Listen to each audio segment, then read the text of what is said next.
Good morning my dear friends. Radhe Radhe. आप सभी का आपके अपने चैनल मॉम्स गपशप में स्वागत है।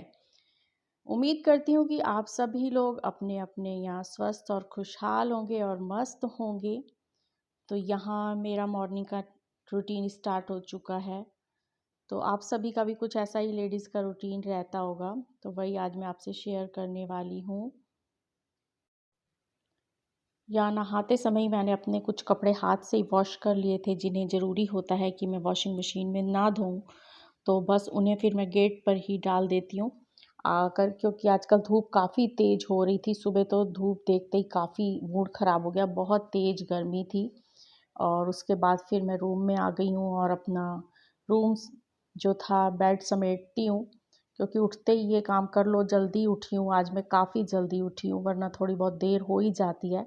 पर आज काफ़ी जल्दी उठने से ही बेड वेड समेट लूँगी। और बच्चे भी जल्दी उठ गए हैं, वरना वो भी बहुत देर तक सोते रहते हैं, तो नहीं बेड क्लीन कर पाती। तो अब मैंने ये सारा बेड बना दिया है और उसके बाद करूँगी डस्टिंग, क्योंकि ये जो है ज़रा डार्क कलर का फर्नीचर है, तो इस पे ना बहुत सारी धूल दिखने लग जाती है। चाहे अगर मैं दिन में एक बार या दो बार डस्टिंग करती हूँ, तो भी बहुत सारी डस्ट नज़र आती है। पता नहीं क्या बात है, बहुत बड़ी गलती हो गई इस डार्क फर्नीचर को लेने के चक्कर में।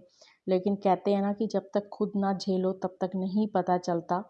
जब इस कलर का फैशन आया था तो यही कलर का फर्नीचर बनवा लिया था, लेकिन अब धीरे धीरे जैसे जैसे इसको यूज़ किया है तो पता चला है कि वाइट या ऑफ वाइट कलर का ही फर्नीचर लेना बेस्ट है। जो मेरे दहेज का भी फर्नीचर था वो सारा ऑफ वाइट कलर का ही था। तो पहले सब ये कहते थे कि अरे वाइट कलर का है, दाग लग जाएंगे, इसको नहीं लेना चाहिए। तो इस चक्कर में ये ले लिया। अब इसको लेके भी पछता रहे हैं कि ये इतनी जल्दी, इसमें ज़रा सी भी धूल लगी हो तो दिखने लग जाती है। तो लीजिए, बेड भी हो गया क्लीन, झाड़ पोंछ के मैंने बिछा दिया है। और अब आई ड्रेसिंग की बारी।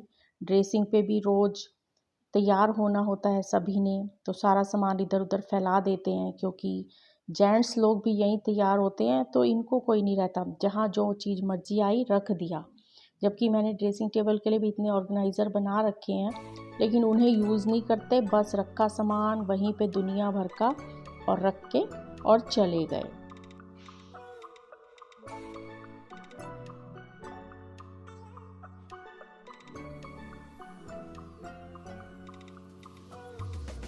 अपने घर में सामान और अपने घर के जितना बड़ा या छोटा साइज़ होता है, उसी के अकॉर्डिंग हमारी डस्टिंग में रोज़ का टाइम कुछ ना कुछ तो लगता ही है। चाहे 10 मिनट लगें, चाहे 15 मिनट लगें, चाहे आधा घंटा लगे, क्योंकि वो सामान और घर पर डिपेंड करता है कि किस चीज़ को हम क्लीन करेंगे। अब आ गई हूँ मैं किचन में और यहाँ कुछ सब्जियाँ आई हैं, इन्हें पहले मैं धो लूँ, क्योंकि ये भिंडी वगैरह तो धो के रखूँगी तो ही बन पाएंगी सूप के। अगर गीली ही बना दी जाती हैं तो इनमें बहुत सी लेस छूट जाती है। तो इन सब्जियों को पहले मैं धो के समेट लूँ, फिर मैं अगला काम स्टार्ट करती हूँ। और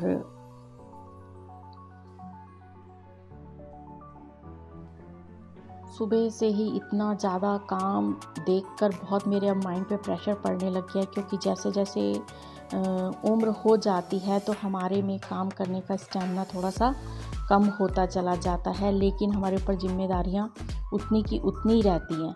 तो यहाँ पे मैंने भिगो रखी थी दाल उड़द की, और उसके अब मैं बनाऊँगी दही भल्ले। साथ में काली मिर्च पाउडर ख़त्म हो रहा था, तो इसे भी मैं पीस के रखूँगी। धूप तो पहले लगवा ली थी, तो अब पीस के इसको रखूँगी, क्योंकि घर के ही सारे मसाले मैं यूज़ करती हूँ।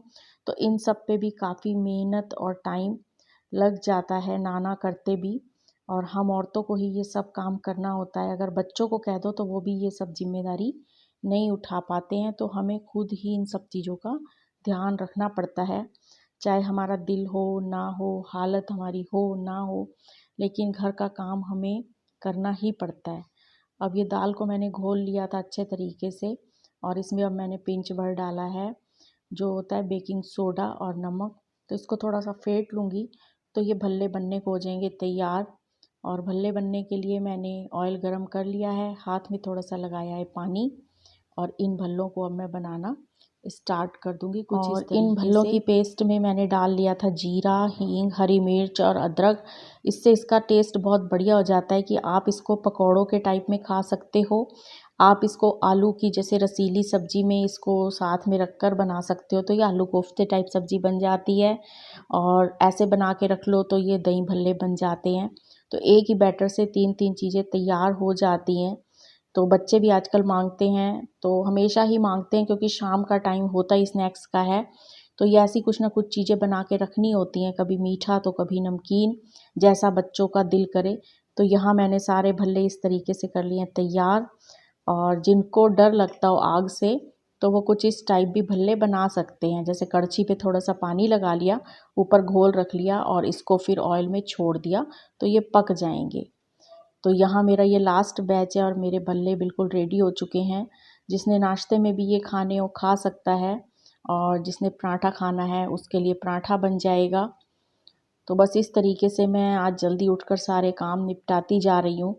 लेकिन इसके साथ ही है मेरी आज तबीयत बहुत ख़राब और मेरा बिल्कुल भी मन अच्छा नहीं हो रहा, बहुत भारी भारी सा मन हो रहा है और पूरी बॉडी में बहुत ज़्यादा पेन हो रही है। और इसलिए आज मेरी ना कमर में बहुत ज़्यादा पेन हो रही है और अजीब सा शरीर अकड़ गया है, जैसे ज़बरदस्ती उसको मैं चला रही हूँ। शरीर आज चलने का नाम नहीं ले रहा बिल्कुल भी। ऐसे लग रहा है जैसे मेरे शोल्डर के पास जाम हो गई हो मेरी सारी हड्डियाँ और नसें। और समझ में नहीं आ रहा कि दवाइयाँ लेने के बावजूद भी मेरी ये बीमारी जा क्यों नहीं रही। इसीलिए अब मैं बैठ के काम करने लग गई हूँ। और यहाँ मैं अब बनाऊँगी देसी तुरई की सब्ज़ी। और फटाफट मैंने अब इसका मसाला भी सारा काट लिया है। सिंपल सी मैं सब्ज़ी बनाती हूँ, क्विक सर्व बन जाती है, हेल्दी भी होती है। अब बच्चे तो खाएंगे नहीं, तो उनके लिए पुलाव बनाना पड़ेगा। तो इतना सब सारा काम देखकर प्रेशर तो बहुत पड़ जाता है, स्ट्रेस होने लग जाता है, लेकिन क्या करें, मजबूरी है। और जब इस बीमारी में भी काम करना पड़ता है तो बहुत रोना आता है। जबकि दिल तो करता है कि बैठ जाएं हम आराम से और हमें कोई कुछ ना कहे, पर क्या करें, मजबूरी है, गृहस्थी तो चलानी ही पड़ेगी हम लोगों को। तो बस अब ये मसाला कर लिया मैंने तैयार। इसमें मैंने मिर्चें, अदरक और प्याज और टमाटर डाल के इसमें नमक, हल्दी और मिर्चें डाल दी हैं। और साथ में ये थोड़ी सी देसी तुरई डाल दी हैं और कड़छी भर इसमें पानी डालूँगी, क्योंकि ये पानी खुद ही सब्ज़ी बहुत छोड़ जाती है। तो इसीलिए इसमें ज़्यादा पानी अगर डालेंगे तो फिर ये बहुत ज़्यादा रसीली हो जाएगी और बहुत सीटियाँ लगवानी पड़ेंगी। इससे हमारी गैस भी बहुत ज़्यादा खर्च हो जाएगी। तो इसलिए बस एक कड़छी, आधी कड़छी पानी में डाल के ही सब काम हो जाता है। तो अब मैं सुखाऊंगी सब्जियां, जो मैंने सब्जियां धो के रखी थी। तुरई तो बना ली, अब भिंडी शाम को बनानी है, तो भिंडी को भी अब सूख पोंछ के रख लूँगी। टमाटर पहले भी काफ़ी सारे पड़े थे, तो उनको भी मैंने धो के रख लिया था। अदरक आज नई आई है। इतने में पता चला कि लो जी, बाहर तो हो गया मौसम ख़राब, बिल्कुल आंधी चलने लग गई। जहाँ सुबह इतनी धूप हो रही थी, वहाँ अब तेज़ आंधी चलने लग गई कि लोगों के झंडे भी कईयों के नीचे आ गए गिर के। और ये देखो हमारे अमरूद के पेड़ भी कितनी ज़ोर ज़ोर से हिल रहे हैं। और सारे मैंने बाहर कपड़े डाल रखे थे, तो अब उन्हें भी उठा के मैं फटाफट पोर्च में डालूँगी, क्योंकि वो तो अच्छा है कि पता चल गया कि आंधी आ गई है। तो मैं कपड़े फटाफट गेट से उठा के यहाँ ले आई, वरना सारे कपड़े धूल में गल जाते, ख़राब हो जाते और फिर मुझे मेहनत करनी पड़ती। और ठीक उसी वक्त देव का एक फ्रेंड भी आ गया, बेस्ट फ्रेंड आ गया। तो मैंने कहा अब उसको कुछ पिलाती हूँ। तो उसके लिए फिर मैं शरबत बनाने आ गई। और शरबत बनाने के लिए मैंने चीनी पहले से ही पीस के मैं रखती हूँ, जिससे लस्सी और हम लोग शरबत, शिकंजी, ठंडा दूध कुछ भी बनाए तो उसमें बहुत जल्दी घुल जाती है, टाइम भी नहीं वेस्ट होता। तो बस नॉर्मल पानी में मैंने चीनी और शरबत घोला, ऊपर से डाल दूँगी ठंडा पानी, तो इतनी जल्दी हमारा शरबत भी तैयार हो जाएगा और अब मैं उसे दे दूँगी। मजबूरी में सब काम करने पड़ते हैं, कोई काम नहीं छूटता। तो वीडियो पसंद आए तो प्लीज़ एक लाइक ज़रूर कीजिएगा। इतनी मेहनत से हम वीडियो बनाते हैं, घर के सारे टाइम से निकालते हैं टाइम। तो उसके साथ ही जो लोग मेरे चैनल पर पहले से हैं उनका बहुत बड़ा वाला थैंक यू, और जो लोग नए हैं प्लीज़ सब्सक्राइब करके ही जाइएगा। आपके सपोर्ट के बिना पॉसिबल नहीं हो पाएगा। और अब मैं गूंथती हूँ यहाँ पर आटा, और बस इसके साथ अब मैं आज आपको क्या कहूँ, हालत मेरी काफ़ी ख़राब है, कुछ भी मन नहीं कर रहा करने को, लेकिन सब कुछ करना पड़ रहा है, क्योंकि किसी काम के बगैर गुजारा नहीं है। जो होम मेकर हैं उनको इस प्रॉब्लम का पता ही होगा कि मजबूरी में भी, बीमारी में भी हमको घर गृहस्थी का सारा बोझ उठाना पड़ता है। तो बस इसी के साथ मैं करती हूँ वीडियो का एंड, और फिर मिलूँगी आपको एक नई वीडियो के साथ। तब तक तुसी आपदा ख्याल रखिया जे, असी आपदा ख्याल रखांगे। बाकी सारिਆਂ ਦਾ ਰੱਬ ਰਾਖਾ।